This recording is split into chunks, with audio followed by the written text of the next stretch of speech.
Sejarah Perang Teluk II. Akibat menjalani perang 8 tahun dengan Iran, Irak mengalami kemerosotan ekonomi yang signifikan. Saat itu, kelebihan produksi minyak oleh Kuwait dan Arab Saudi membuat harga petrodolar sangat rendah, sementara Irak sangat membutuhkannya sebagai pemasok ekonomi. Saddam Hussein menanggapi hal tersebut dengan menganggapnya sebagai peran ekonomi dan mengungkit perselisihan ladang minyak Rumaila setelah perang Irak-Iran berakhir, di mana Irak menuduh Kuwait mencuri minyak Irak dengan melakukan pengeboran miring menuju ladang minyak Irak di Rumaila.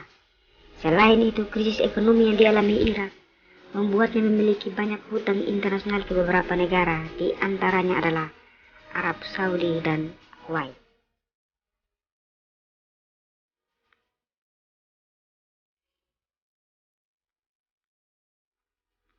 Perang antara Irak dan Kuwait melibatkan beberapa negara, terutama Kuwait yang didukung secara langsung oleh pasukan koalisi. Pasukan koalisi yang terjun langsung dalam peperangan menumpas Irak terdiri dari negara-negara Arab, Afrika, Amerika Serikat, dan Eropa Barat seperti Prancis, Australia, Belanda, juga Bahrain, Arab Saudi, Qatar, Bangladesh, dan Suriah. Sedangkan Irak didukung oleh sekutunya yaitu Korea Utara dan Uni Soviet. Namun menjelang kekalahannya, Uni Soviet memutuskan untuk menghentikan pasokan senjata ke Irak. Secara tiba-tiba, Irak melakukan bombardir serangan udara ke wilayah Kuwait pada tanggal 2 Agustus 1990 tengah malam. Pasukan militer Kuwait yang kewalahan dengan serangan tersebut berusaha mati-matian memperlambat gerak pasukan Irak dan berhasil memberi waktu kepada keluarga kerajaan untuk melarikan diri ke Arab Saudi guna meminta perlindungan. Pada 7 Agustus 1990, keluarga kerajaan dan sebagian pasukan Kuwait yang tersisa meminta bantuan kepada Amerika Serikat atas invasi tersebut. Permintaan tersebut direspon Amerika Serikat dengan mengirimkan pasukan bantuan ke Arab Saudi. Kemudian disusul dengan datangnya bantuan dari negara-negara lain seperti Arab dan Afrika Utara kecuali Palestina, Libya, Syria dan Yordania.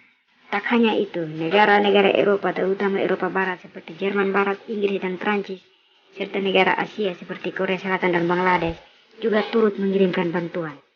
Maka terbentuklah koalisi yang mana pasukan negara Arab dan negara-negara Eropa bersama menyerang Irak. Pada Januari 1991 terjadi misi diplomatik, namun berakhir dengan kegagalan karena Irak menolak untuk menarik pasukannya dari wilayah Kuwait. Kongres Amerika Serikat akhirnya memberikan izin kepada Presiden Amerika Serikat George Bush untuk menyatakan perang terhadap Irak pada tanggal 12 Januari. 5 hari kemudian operasi Badai Gurun dilancarkan dengan melakukan serangan udara di langit Baghdad dan beberapa wilayah Irak lainnya. Serangan yang diluncurkan koalisi dari Arab Saudi serta kapal induk di Laut Merah dan Teluk Persia memiliki target utama untuk menghancurkan kekuatan Irak yang sebelumnya telah berhasil menyerang Kuwait. Selanjutnya, pasukan koalisi menargetkan pusat komando dan komunikasi Irak yang pada saat itu dibawa kendali penuh Saddam Hussein dengan harapan jika titik sentral kendali tersebut rusak, koordinasi perang dan semangat perang Irak akan kacau dan hancur.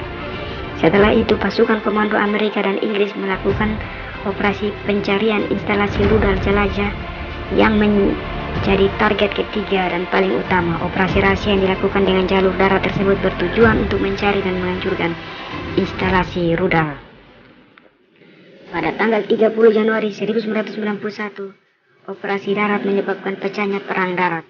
Irak merespon dengan melakukan serangan balasan dengan menghujani Arab Saudi dan beberapa wilayah Israel seperti Tel Aviv dan Haifa dengan rudal buatan Uni Soviet yang dirakit oleh Irak dengan tujuan untuk memprovokasi Israel. Namun pihak koalisi sudah lebih dari siap untuk menghadapi serangan tersebut dengan memasang rudal penangkis dan memburu rudal-rudal tersebut dengan sortir udara sebelum sempat diluncurkan. Selain itu, Irak juga melakukan perang lingkungan dengan membakar sumur minyak di Kuwait dan menumpahkan minyak di Teluk Persia. Pada tanggal 19 Februari 1991, pihak Uni Soviet dan Irak pernah tawar-menawar perdamaian yang dilakukan Presiden Uni Soviet Mikhail Gorbachev dan diplomasi Yevgeny Primakov. Namun, hal tersebut ditolak oleh Presiden Amerika Serikat George Bush. Setelahnya, Uni Soviet bertindak pasif pada Dewan Keamanan PBB dan tidak turut andil dalam pengambilan hak veto. Padahal posisi Uni Soviet pada saat itu sebagai sekutu Irak dan sering menyuplai persenjataan dalam keadaan perang yang dilakukan Irak.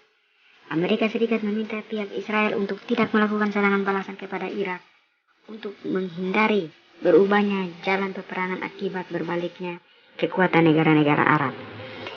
Invasi Kuwait oleh Irak mendapatkan kecaman dari beberapa negara termasuk Inggris dan Amerika Serikat. Bahkan Uni Soviet yang terkenal sebagai sekutu Irak pun memutuskan untuk menghentikan suplai senjata ke Irak. Karena desakan yang tidak dihiraukan oleh Irak, PBB kemudian memutuskan untuk mengirimkan pasukannya dan menyerang Irak hingga kekuatan Irak menipis dan Saddam bersedia untuk melakukan gencatan senjata. Perang Teluk kemudian resmi berakhir pada tanggal 27 Februari 1991 setelah Presiden Amerika Serikat mengumumkan bahwa Irak telah menyetujui 12 resolusi yang diajukan PBB.